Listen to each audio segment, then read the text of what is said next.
Jamar Chase ruled out. He and Burrow have really been killing it the last couple of weeks together.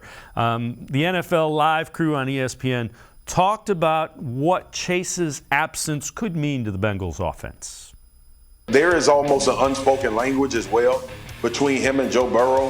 When things get tough and tight or you need a play, that is how we deem great players or guys that's ascending to be great players. Jamar Chase's name is called when it's a play that needs to be made for the Cincinnati Bengals. I'll be interested to see who that becomes. They have very capable guys around, but I'll be interested to see what guy Joe Burrow starts to build a strong level of trust with when they have to have it in certain situations going forward. It's that combination of the deep threat ability, but also the yards after the catch you saw early there, fourth in the NFL, that makes Jamar such a threat and so difficult to defend. And to Marcus's point, dictates how defenses play this team. And we talked a little bit about how the Bengals offense has been improving over the last few weeks. And one of the reasons why they've improved, I alluded to this, is that the run game finally got back on track. They got back on track by basically putting Mixon in the gun like the rest of the offense, spreading things out, and he was running into all of these light boxes.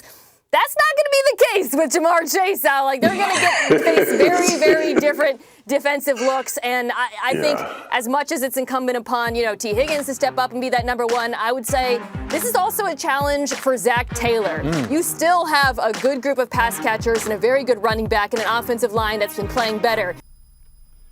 So, Jeff Risdon, how about it? How does the loss of Jamar Chase impact the Bengals offense that the Browns will see Monday night? No, he is so talented, and I think they alluded to it very nicely there. He's so good after the catch, and that's one of the things that you lose that dynamic. Look, they have capable receivers. T. Higgins, Tyler Boyd, those guys can play. The issue for them is their third wide receiver this year only has 2 catches. They just don't play them. And you can't plug and play a guy like Stanley Morgan or some of the other guys that they're considering calling up from their practice squad. They don't give you anything close to what Jamar Chase does. This is an offense that plays almost exclusively with 3 wide receivers on the field. 3 wide receivers, 1 tight end, 1 running back. That's their offense. They're not going to be able to do that so well or threaten as much. And that certainly helps the Browns, especially with Denzel being the way he is and some other injuries going on. Now the focus becomes we got to stop Joe Mixon. We got to keep him from beating us.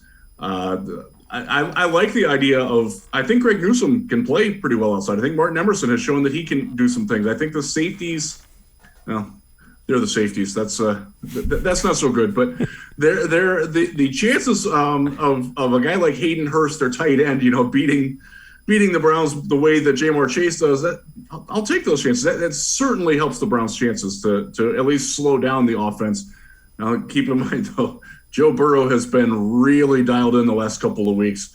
And as Mina said there, with Mixon emerging as the run game, their offensive line is looking like it's a little bit more confident. They're still a dangerous animal there.